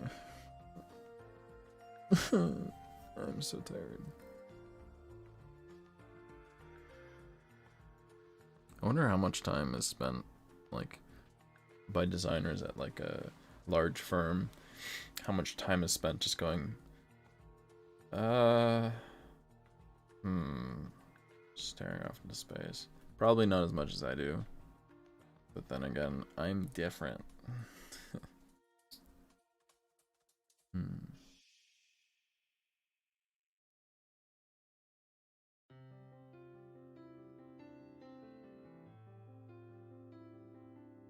I think I'm fried.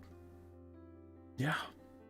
I'm totally fried right now. And that's not good because I can't think straight. And if I can't think straight, so when I was just sitting there momentarily going, I wish I had been trying to meditate because my mind was totally blank. Which is a terrifying thought when you're actually trying to think of something. You ever have that where you're just like, yeah, it was, and you just, it's almost like you feel like time just like went, and 50 years passed by. You know, there's just nothing in your mind at all. It's the weirdest feeling, and I have that very much like right now. It seems like I'm like staring into space. I'm very tired.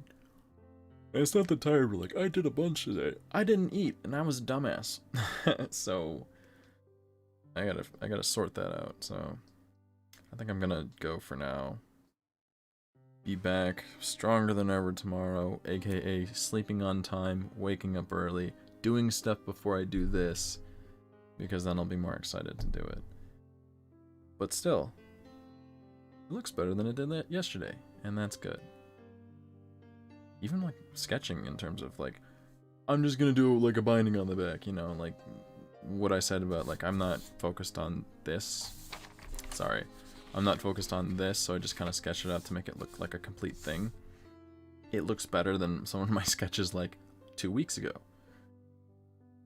It's almost like practicing does something to you. It like alters your DNA or something. Yeah, right. Well, hey, at least I did something today. Because usually after like a weekend, like the weekend that I had this past time, I like destroy any sense of like, you know, like I didn't wake up on time, and that destroys my motivation, and then that destroys something else, and then I don't do stuff for like a week. But I didn't do that this week, and I'm here. And like yes, I was late. I didn't start exactly at 6, I know. But I started, and there wasn't a whole lot of anxiety involved, which is like awesome too. So people can change. I just hope that like when I get older, I don't like fall into a rhythm and like, well, I'm fucked. Maybe there's a way to train yourself so that you don't do that. And I don't say like make a rhythm of arrhythmia. I literally mean train, because hopefully I can train myself to like view sketching and live streaming sketching and being here and talking as much as I do. I've normalized talking as much as I do because I talk this much to myself normally. You're just here to, you know, understand that and to see that. You get to see that. But I've trained myself to talk a lot because that's how I figure out problems. And if I don't have anyone to talk to, I'm gonna talk to fucking me. But I've also trained myself to put myself into a mild trance when I'm driving for Uber. Yeah, that's it's not like I'm doing anything dangerous. Like, you know, I've put myself into a trance where my arms are locked and I can't do anything. And if a turn comes up, I'm almost fucked until I don't. But you know, no, it's more of like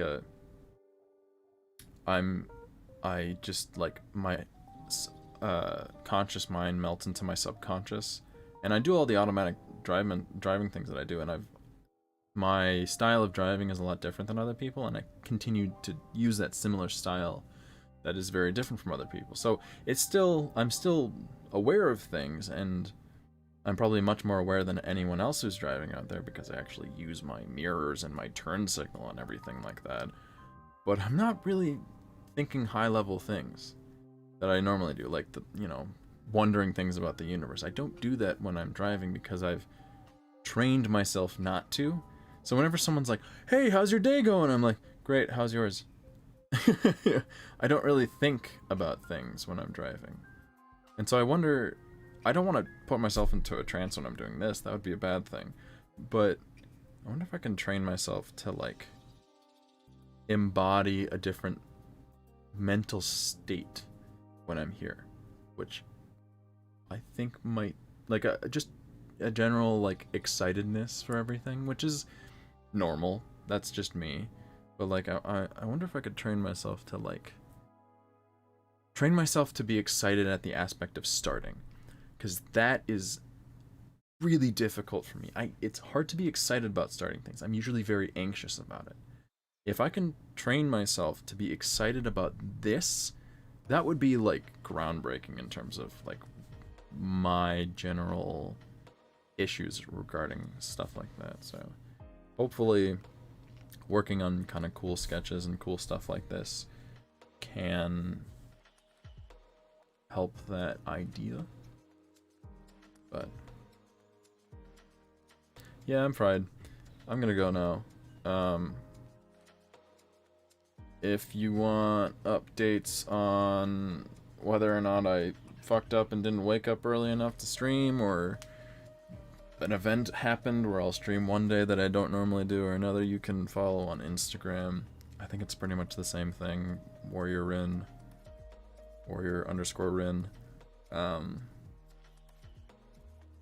That's like, I do have a Twitter. I'm not gonna promote that really ever. If you use Twitter, you'll know when I'm live because it automatically goes out when I go live.